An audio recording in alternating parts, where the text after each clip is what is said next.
यो आश्रमसँग सम्बन्धित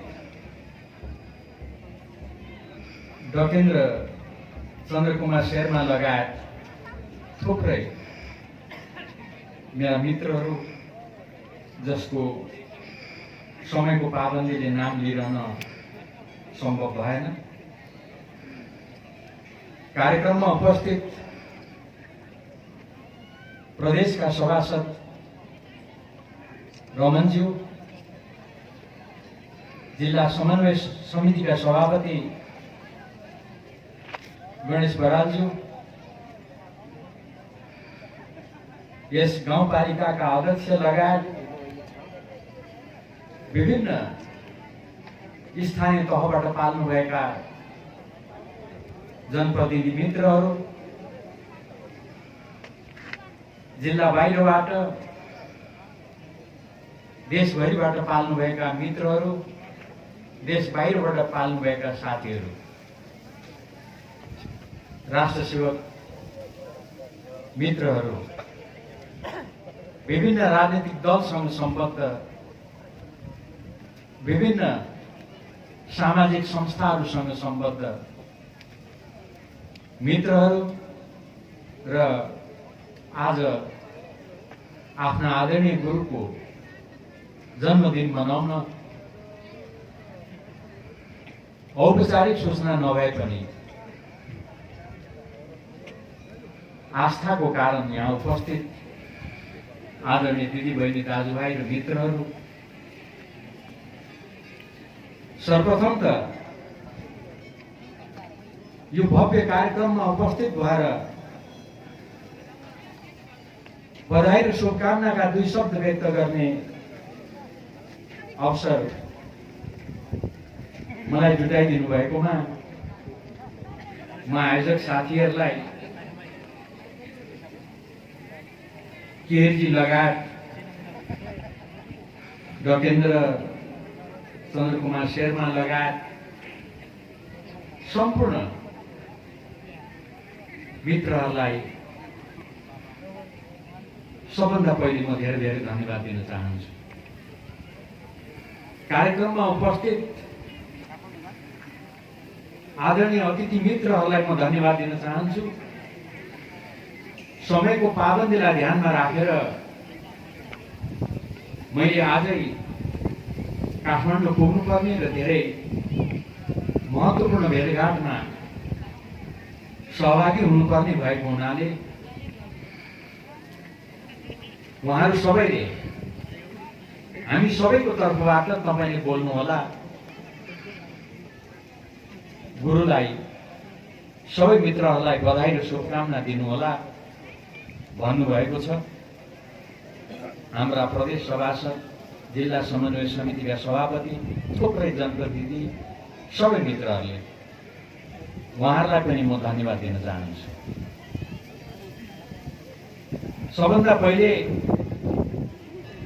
आदरणीय गुरुलाई म धेरै धेरै बधाई दिन्छु, शुभकामना दिन चाहन्छु।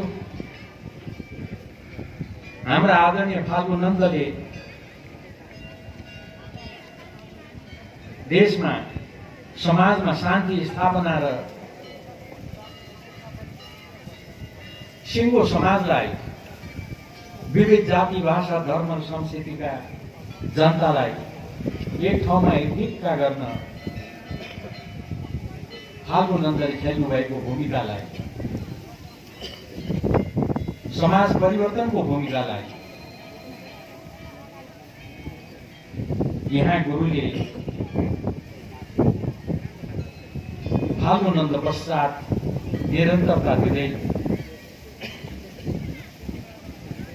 यो समाजलाई डोर्याउने जुन काम गर्नुभयो, म यो जन्मदिनको अवसरमा गुरुलाई धेरै धेरै बधाई दिन चाहन्छु, धन्यवाद दिन चाहन्छु र यहाँहरूको सुस्वास्थ्यको कामना गर्दै यस कार्यमा यहाँलाई सफलता प्राप्त होस् भन्ने म आग्रह पनि गर्न चाहन्छु, शुभकामना पनि दिन चाहन्छु।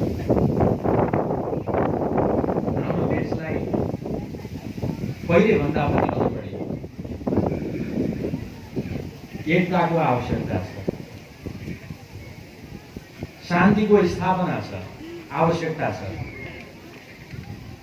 शान्ति स्थापनाको लागि, एकताको लागि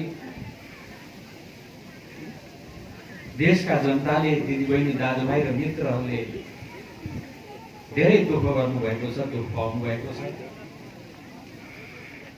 मलाई हिजो अस्ति जस्तो लाग्छ 62-63 को आन्दोलनको सिलसिलामा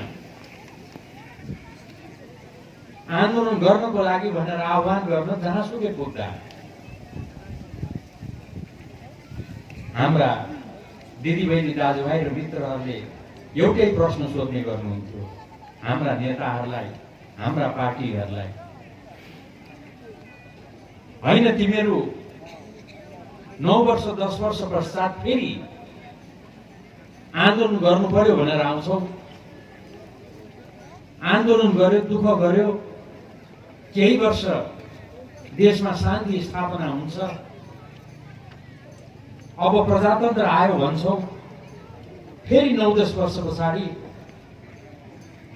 शान्ति स्थापना र प्रजातन्त्रको लागि आन्दोलन गर्नु पर्यो भनेर आउँछौ।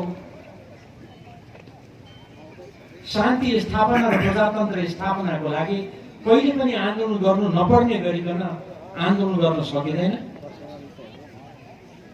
जनताले सोधेको त्यो प्रश्न मलाई हिजो अस्ति जस्तो लाग्छ र हाम्रा दलका नेताहरूले हामीले जवाब दिएको मलाई सम्झना छ, जलजली छ। अब शान्ति स्थापना र प्रजातन्त्र स्थापनाको लागि फेरि आन्दोलन गर्नु नपर्ने गरिकन हामी आन्दोलन गर्छौँ। अब यस पछाडि फेरि तपाईँहरूले पटक पटक आन्दोलन गर्नुपर्ने छैन। मलाई हिजो अस्ति जस्तो लाग्छ त्यो प्रतिबद्धता व्यक्त गरेको, त्यो बाचा बन्धन खाएको आज गुरुज्यूको जन्मदिनको अवसरमा म त्यो दिन सम्झन्छु, आग्रह गर्न चाहन्छु। आज देशभरि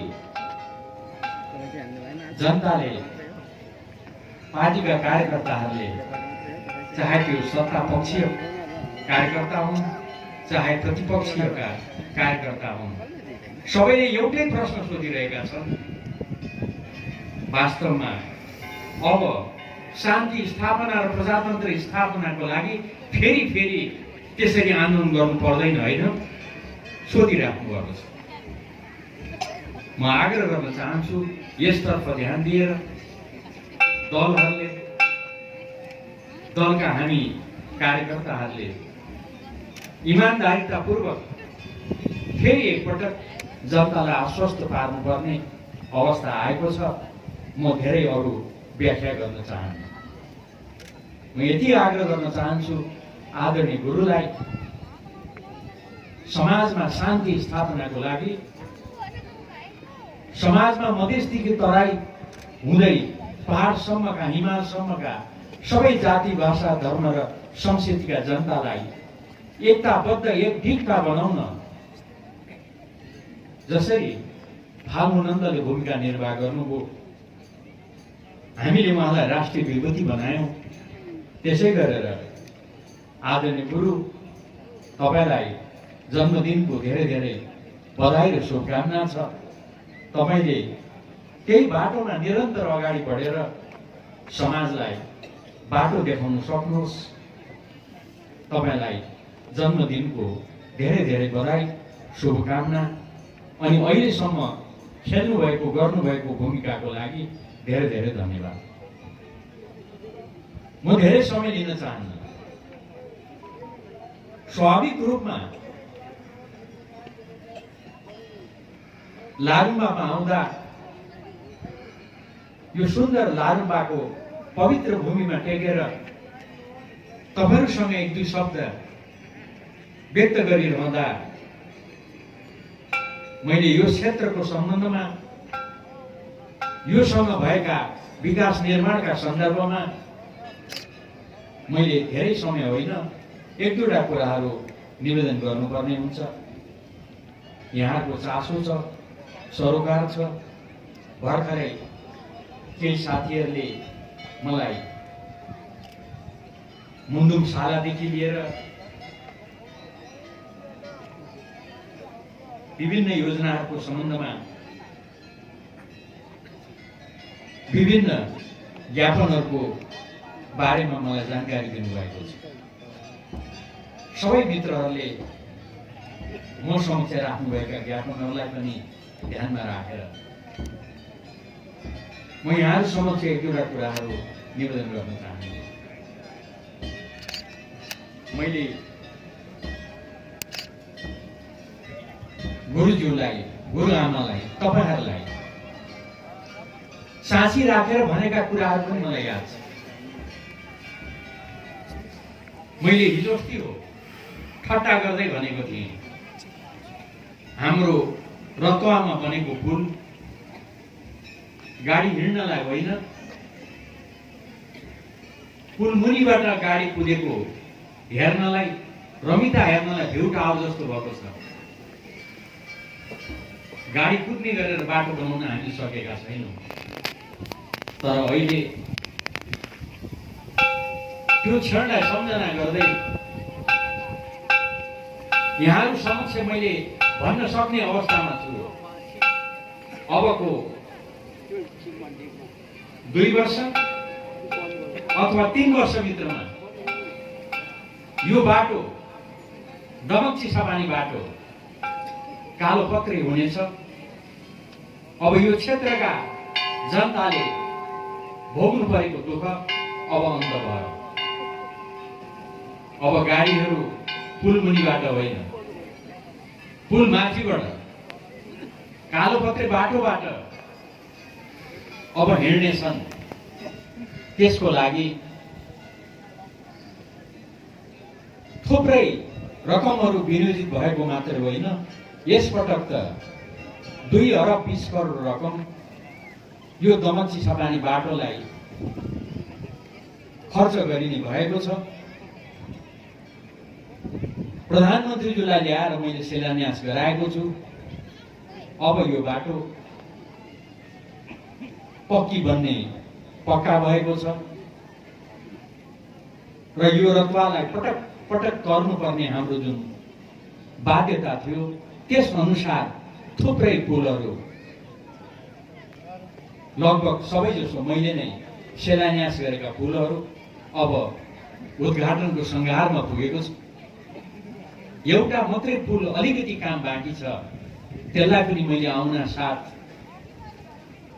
सम्बन्धित विज्ञलाई ताकेता गर्न भनेको छु, प्रशासनलाई ताकेता गर्न भनेको छु। हामी त्यो ठाउँमा पुगेका छौँ। म धेरै समय लिन चाहन्न। यो दमक चिसापानी बाटोले छुने भेडेटार रवि राखे त्यो बाटो जुन धेरै पहिलेदेखि हामी निरन्तर दुःखका साथ हिँड्ने काम गर्यौं, त्यसको लागि पनि 6 अरब रकम सामान्य होइन, 6 अरब रकम जुन म संविधान सभाको अध्यक्ष हुँदा भारतका प्रधानमन्त्रीले नेपालको लागि 1 खरब रकम दिने घोषणा गरेका थिए। त्यसै मध्येबाट 6 अरब रकम भेडेटार रवि राखे बाटोलाई विनियोजित गर्ने भएको छ र त्यो बाटो पनि सुनिश्चितताको लागि भनेर स्वयं प्रधानमन्त्रीज्यूलाई रविमा ल्याएर त्यो बाटोको शिलान्यास पनि भइसकेको छ। 3 वर्षभित्रमा भेडेटार रवि राखे बाटो कालोपत्रे हुनेछ। यसरी अब यो क्षेत्रको स्थिति नै आमूल परिवर्तन हुनेछ। यो क्षेत्र मोरङ, सुनसरी, झापा लगायत ठाउँहरूबाट यो सुन्दर, चिसो, रमणीय ठाउँ जहाँबाट कञ्चनजङ्घा देखिन्छ, अब 3 वर्षभित्रमा 1.5 घण्टाको समय दूरीभित्र सजिलैसँग गाडीहरू आउने जाने गर्छन्। त्यही रूपमा यसलाई विकास गर्न, यसको आधारमा आफ्नो गाउँ नगरलाई विकास गर्न यहाँहरू पनि आफ्नो ठाउँबाट लाग्नुहोस्। म यति आग्रह गर्दै निरन्तरको यहाँको प्रयासबाटै यो सम्भव भएको हो। आदरणीय गुरु गुरुआमा, तपाईहरुको प्रयासबाट, तपाईहरुको आशीर्वादबाटै हामीले यति सफलता हासिल गर्न सकेका हौं भन्ने कुरा पनि विनम्रतापूर्वक आग्रह गर्न चाहन्छु। यस क्षेत्रका राजनीतिक दलहरू तपाईहरु सबै एकजुट भएर यो क्षेत्रको विकासको लागि सदाले लाग्नुहोस् भन्ने पनि म सँगसँगै आग्रह गर्न चाहन्छु। सँगसँगै यहाँले मदन भण्डारी राजमार्गको नाम सुन्नुभएको होला, त्यो पनि अब सुरु भएको छ र खुसीको कुरा यही इलामको दक्षिण भेग तल दमकबाट हाम्रो चुलाचुली हुँदै गैँडे महमाई हुँदै दानाबारी प्रवेश गर्ने हाम्रा माई नगरपालिकाका मेयरजी लगायतका प्रतिनिधिहरूलाई पनि मैले देखेको थिएँ। माई खोलाको चण्डाल घाट त्यो हाम्रो प्रयासबाट आश्चर्यजनक रूपमा यति छोटो समयमा त्यति भव्य मोटरबल पुल निर्माण हुने कल्पना गरिएको थिएन। त्यो पुलको अब त निर्माण सम्पन्न भएको छ। आजभोलि त्यो उद्घाटन गर्नुपर्छ भनेर जनताले भनिरहेका छन्।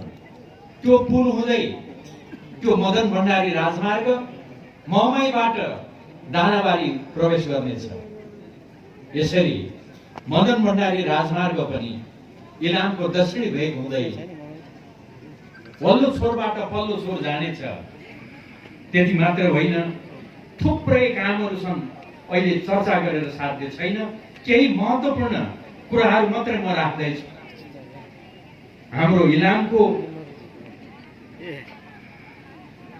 जुन एयरपोर्ट छ, फाल्गुनन्द एयरपोर्ट, त्यो एयरपोर्ट प्रवेश गर्ने ठाउँमै इलाम नगरपालिकाले भव्य द्वार बनाउँदैछ, घोषणा गरिसकेको छ र त्यो द्वारमा फाल्गुनन्दको भव्य स्मारक खडा हुँदैछ। मलाई इलामका मेयरले, इलामका जनप्रतिनिधिहरूले र मेयर महेश बस्नेतले खबर गर्नुभयो, दाइ तपाईँ त्यहाँ गुरुकोमा जाँदै हुनुहुन्छ, यो कुरा त्यहाँ सुनाइदिनु होला। हामी चाँडै त्यो शिलान्यास गरेर फाल्गुनन्दको भव्य स्मारक सहितको हामी द्वार इलाम नगरपालिका एयरपोर्टको मुखैमा, एयरपोर्ट प्रवेश गर्ने बाटोको द्वारमै हामी त्यो खडा गर्नेछौँ।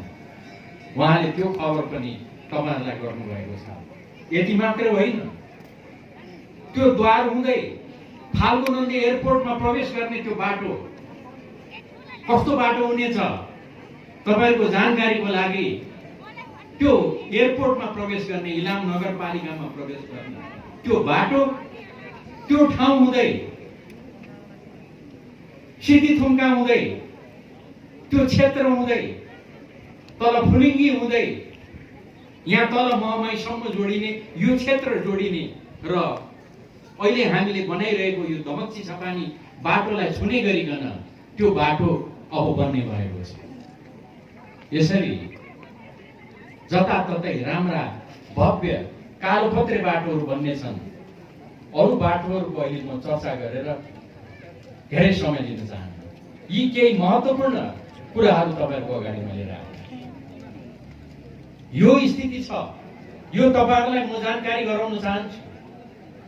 आदरणीय गुरुको जन्मदिनको अवसरमा आयोजित यो कार्यक्रम मार्फत तपाईहरुलाई भन्न चाहन्छु, मलाई सम्झना छ तपाईहरुले मलाई संविधान सभाको अध्यक्ष बनाएर सकेसम्म विकास पनि गरेस्, यो क्षेत्रका जनतालाई होइन, सिङ्गो देशका जनतालाई बलियो बनाएस्। अनि हाम्रो यो पछाडि परेको क्षेत्र जसलाई जम्मै दलहरूले जनताले इलामको कर्णाली भनेर भन्ने गर्नुहुन्थ्यो, त्यसको विकासको लागि सकेसम्म काम गरेस्। यहाँलाई यति मात्रै निवेदन गर्न चाहन्छु, यहाँहरूको आशीर्वादले संविधान निर्माणको प्रक्रिया नेतृत्व गर्न मलाई संविधान सभाको अध्यक्ष यहाँले बनाउनुभयो। दुई पटक यस क्षेत्रबाट विजयी बनाएर पठाउनुभयो। त्यो अध्यक्ष भएर त्यसको नेतृत्व गरेर मैले संघीय लोकतान्त्रिक गणतन्त्र धर्मनिरपेक्षता समावेशिता सहितको समाजवाद उन्मुख संविधान बनाउनमा सफलतापूर्वक भूमिका निर्वाह गरे। त्यस सँगसँगै जनतालाई सबल बनाउने हामीले काम गर्यौं। अब परिवर्तनको लागि आन्दोलन गर्नु पर्दैन। अब जनताको मन जिते हुन्छ। जनताले जसलाई पत्याउँछन् उसलाई भोट हाल्छन्, जसलाई पत्याउँछन् त्यो दलले जित्छ। हामीले निश्चित समयमा निर्वाचन गर्ने, निश्चित समयमा निर्वाचन गरेर जनताले जसलाई पत्याउँछन् उसलाई सरकार बनाउन मौका दिने हामीले व्यवस्था गरेका छौं। त्यसैले हामीले भनेका छौं, गुरुलाई साँची राखेर म भन्छु, अब शान्ति स्थापनाको लागि आफूलाई चाहेको मन लागेको परिवर्तन गर्नको लागि आन्दोलन गर्नु पर्दैन। जनताको मन मस्तिष्क जितेर, जनताको आशीर्वाद लिएर संसदमा पुगेर आफूले चाहेको परिवर्तन गर्न सकिन्छ। अर्थात् यो देशमा अब जनता सबल भएका छन्। हामीले त्यो काम गरेका छौं र विकास निर्माणका सन्दर्भमा सकेसम्म कामहरू गर्दै, अघि मैले केही सडकका नमुनाहरू भने, सडक पुलहरूका कुरा भनेर थुप्रै छन्, त्यो जम्मै चर्चा गरेर साध्य छैन। झोलुङ्गे पुलहरूको निर्माण भएका छन्, थुप्रै झोलुङ्गे पुलहरू बनेका छन्। एक दुईवटा झोलुङ्गे पुलहरू जो यो क्षेत्रबाट पनि माग भएका थिए, ती सबैको लागि मैले प्रस्तावलाई अगाडि सारेको छु। त्यो पनि अब अगाडि आउँछ। कुनै पनि ठाउँ बाँकी छैन। चुलाचुलीमा बर्खामा तर्न नसकेर, सर्पले टोकेर अस्पताल मान्छे जान नसकेर मान्छे मरेको मलाई हिजो अस्ति जस्तो लाग्छ। मलाई त्यो अहिले सम्झिन दुःख लाग्छ। अहिले मोटरेबल पुल मात्रै होइन, एउटा दुईटा मात्रै होइन, थुप्रै मोटरेबल पुलहरू बनिरहेका छन्, पूर्णता प्राप्त गरिसकेका छन्। झोलुङ्गे पुलहरू पनि निर्माण भइसकेका छन्। अनि विद्युत सबैतिर पुगेको छ। 56 सालमा पहिलो पटक निर्वाचन लड्दा मैले भनेको थिएँ, त्यति बेला मैले भनेको थिएँ, यो क्षेत्र जसलाई इलामको कर्णाली भनिन्छ, एउटा बिजुलीको बल्ब कुनै पनि ठाउँमा झुन्डिएको छैन। एउटा बिजुलीको बल्ब। पक्की कालो सडकको कुरा छोडिदिनुहोस्, 1 किलोमिटर कच्ची सडक छैन। मलाई सम्झना भएसम्म इभान र आन्चो घोडा जस्तो लाग्छ। 2 लाइन टेलिफोन थिए, त्यो पनि बिग्रेको अवस्थामा थिए। यस्तो अवस्थाको यो क्षेत्र साँच्चीकै कर्णाली थियो। त्यसैले राजनीतिक दलहरूले, जनताले यसलाई इलामको कर्णाली भनेर भन्थे। अहिले त्यो स्थितिमा पुरै परिवर्तन आएको छ र यसपटक दशैंको शुभकामना दिँदा भने अब यो इलामको कर्णाली भन्ने रहेन। यसलाई अझै पनि थुप्रै कामहरू अगाडि बढाउन हामी लागि पर्नेछौँ। म लाग्नेछु। मैले भनेको छु, माथि सङ्घ जसको प्रतिनिधि तपाईहरुले मलाई छान्नु भएको छ। पटक पटक यहाँहरुको आशीर्वाद पाएको छु, गुरु गुरुआमाको आशीर्वाद पाएको छु, तपाईहरुको आशीर्वाद पाएको छु। तपाईहरुको शिर निहुरिन दिने छैन। तल प्रदेशमा हाम्रो कमरेड रमन र माथि राम राणा, उहाँ दुईजना हुनुहुन्छ। अनि गाउँ र नगरका प्रतिनिधिहरू जो यहाँ पनि कतिजना उपस्थित हुनुहुन्छ, गाउँ र नगरका प्रतिनिधिहरू जनताको सेवाको लागि, यो क्षेत्रको सेवाको लागि निरन्तर लागिराख्नु भएको छ।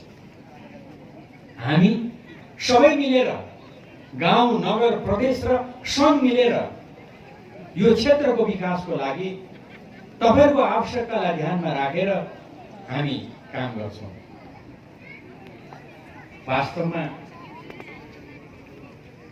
हामीले सकेसम्म गरेका छौँ र यस बारेमा यसपटक त पर्याप्त चर्चा पनि भएको छ।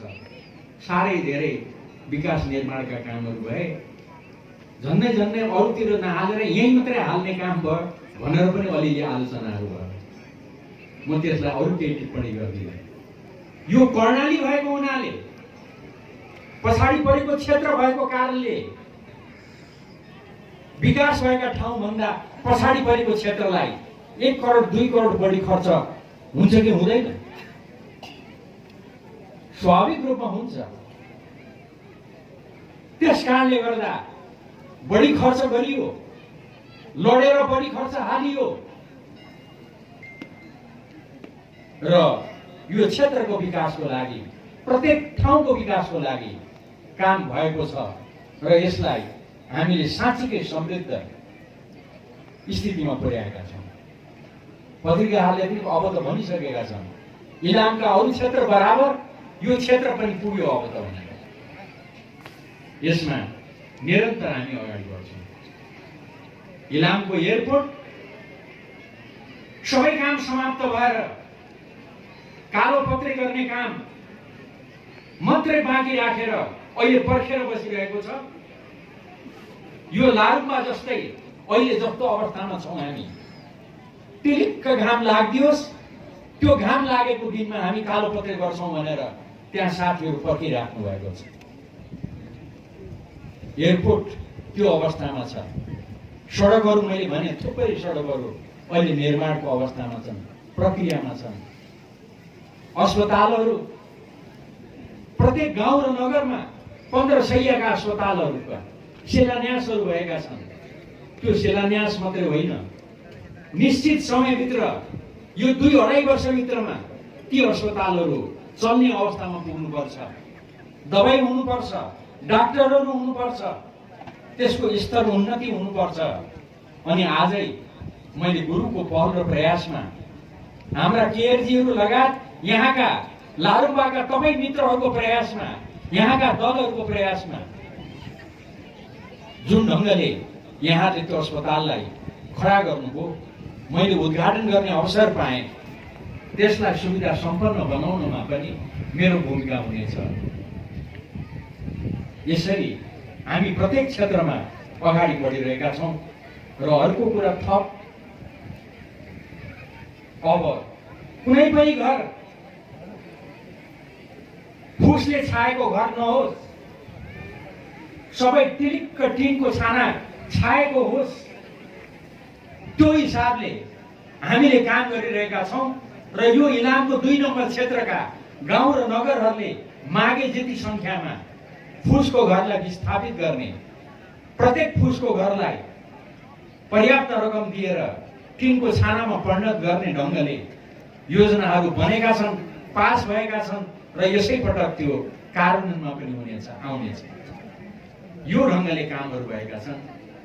विद्युतीकरणका कामहरू भएका छन्, अरू थुप्रै कामहरू भएका छन्। अझै कतिपय कामहरू गर्न बाँकी छ, त्यो कामहरूतर्फ हामी अगाडि बढ्नेछौँ। अब अरू धेरै म चर्चा गर्न चाहन्छु। आदरणीय मित्रहरू, म आदरणीय गुरुलाई, गुरुआमालाई साँची राखेर आग्रह गर्न चाहन्छु। कतिपय विषयहरू यस्ता हुन्छन् जसमा राजनीति गर्नु पर्दैन, राजनीति भन्दा त्यो माथि हुन्छ। यो क्षेत्रका सबै राजनीतिक दलहरू एक ठाउँमा उभिएर एक ढिक्का भएर यो इलामको 2 नम्बर क्षेत्रको विकासको लागि मिलेर अगाडि बढ्नुपर्ने हुन्छ। त्यसतर्फ अगाडि बढौँ भन्ने पनि म आग्रह गर्न चाहन्छु। मैले गर्न सक्ने सबै काम अझै पनि आउने दिनहरूमा पनि मेरो तर्फबाट हुनेछ। यति कुरा राखेर अरू धेरै समय लिनु छैन। म यहाँलाई फेरि पनि धन्यवाद दिन्छु। आदरणीय गुरु आमालाई बधाई दिन्छु, शुभकामना दिन्छु। यो क्षेत्र हामी सबै भाग्यमानी छौँ। लारुङ्गा हामीले प्राप्त गरेका छौँ। फाल्गुनन्दको जन्मभूमि, कर्मभूमि, गुरु आत्मानन्दको जन्मभूमि, कर्मभूमि। यसलाई हामीले धार्मिक पर्यटनको रूपमा विकास गर्न सक्दा साँच्चीकै यो क्षेत्र मात्र होइन, सिङ्गो देशको विकासमा यसले महत्त्वपूर्ण भूमिका खेल्छ। त्यो लक्ष्यका साथ म अगाडि बढेको छु। त्यो लक्ष्यका साथ मैले आवश्यक भूमिका निर्वाह गरिराखेको छु। आउने दिनहरूमा पनि अझै थप भूमिका निर्वाह हुन्छ। यदि कुरा राखेर म फेरि एकपटक आदरणीय गुरुलाई बधाई दिँदै उहाँको दीर्घायु र सुस्वास्थ्यको कामना गर्दै, गुरुआमाको निरन्तर दीर्घायु सुस्वास्थ्यको कामना गर्दै यहाँहरू सबैलाई धेरै धेरै बधाई, धन्यवाद र शुभकामना दिँदै यहाँले अहिलेसम्म मलाई जुन आशीर्वाद दिनुभयो तपाईँहरूलाई म धेरै धेरै धन्यवाद दिन्छु। आउने दिनहरूमा पनि तपाईँहरूबाट केही आशीर्वादको म कामना गर्छु र यहाँको शिर म निहुरिन दिने छैन। त्यो प्रतिबद्धता पुनः व्यक्त गर्दछु र यहाँहरूबाट बिदा चाहन्छु। हवस् त, धन्यवाद, नमस्कार।